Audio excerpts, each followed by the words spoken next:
Hi, my name is Jack Rockwood. I'm the producer for Team SMS, and this is our Sprint 3 milestone. Going into Sprint 3, we weren't actually expecting to get all that much done, as we were all kind of spread all over the place through spring break and GDC. But as you'll see when I go over the goals, we actually got quite a bit done. We're really proud with how the Sprint 3 turned out. And so going into Sprint 4, we're looking to tighten up the main package of the game and get that main game loop down, while solidifying all of the concepts that we were really able to nail down here. Code worked on a couple things. So Joey took over building our enemies, and so we have a basic grunt and a ranger. We also added some advanced movement capabilities, with Paul actually stepping in to help in creating a dash that goes along with the mountain punch, and then Joey developing a grenade that will allow the players to boost throughout the map, all of which Paul will talk about in his portion.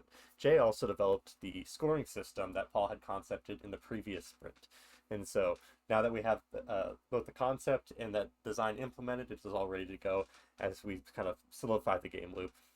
Design worked on a bunch of things. So we finalized how we want the movement systems to feel, with Paul working on a variable jump and balancing and tuning some of the numbers in regards to that.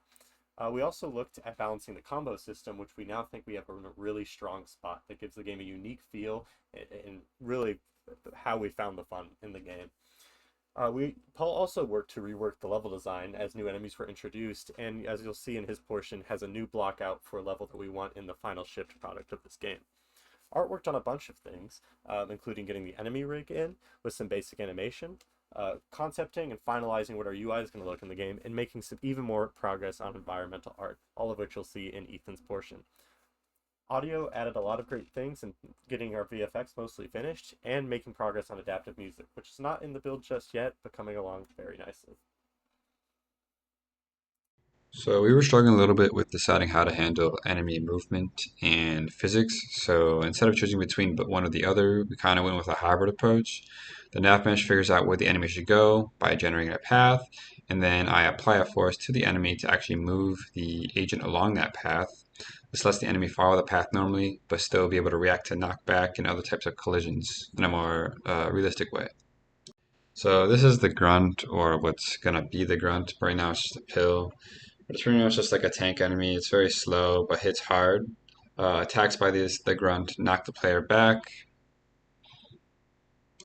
And this one's the ranged enemy. It likes to keep its distance, attacking the player from afar. And if you try to chase it down, it'll run away from you to try to reposition to keep shooting you. It's very quick and just annoying to deal with, but it does decent damage, but it's really easy to kill once you get close to it. This sprint we got in Splatoon-inspired splatter scoring with a tool that allows designers to define which surfaces they want to be scored. It does have the constraint of only working with flat face surfaces, however we don't foresee this being an issue with our level design. It works by basically taking a snapshot of each of these defined surfaces, storing each in a render texture, then uses a compute shader to read the colored pixels.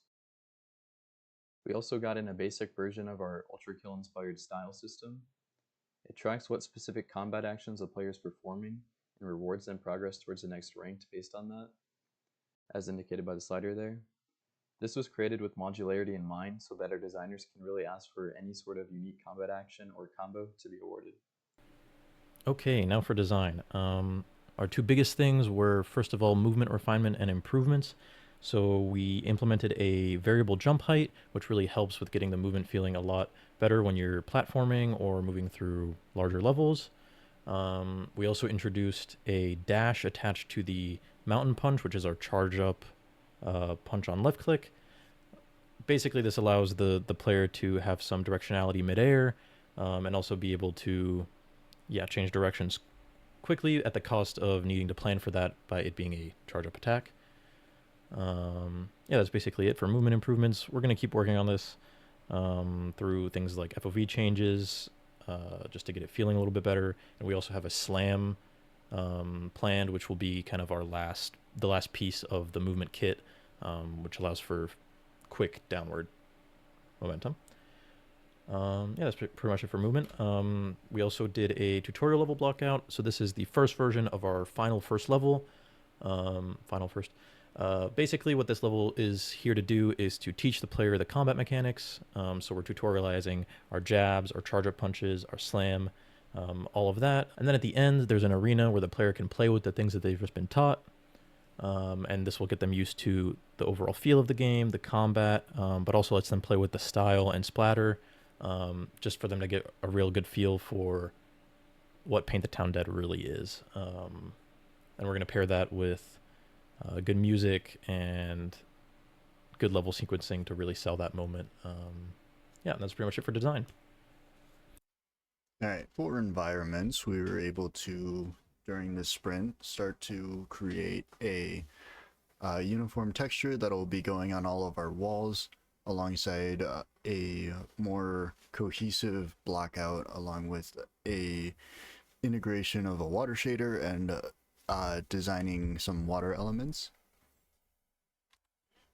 As for our enemies, we did finalize the grunt, high poly, and low poly, and is currently being textured, and the ranged enemy high poly has begun the blackout phase. For animations, we have now a grunt run cycle, and then a blackout for both the running melee and standard melee for the grunt. Velita's feedback solidified this menu as our finalized mock-up. We adjusted for better color accessibility and left room for plenty of positive feedback for the player. The UI will be like our gameplay, snappy and feel good, rewarding the player for raising their combo level and animated flair. Now we are between two options for our level clear screen, and have begun drafting animations and transitions into this screen. For Sprint 4, we have a bunch of goals. Code is looking to make some AI adjustments and adding additional enemy types as designed as concepted earlier. They also are going to add some level design features and special areas that we have been talking about as a team, and you'll get to see more of in the next Sprint milestone. We also want to do some improvements to paint splatter to really increase the chaotic feeling of the game and get players to really feel that they're making an impact on the level as they get stronger and do more advanced combos. Design is going to be looking at creating more levels, furthering combat design in these spaces, and balancing movement opportunities as we add them to the game.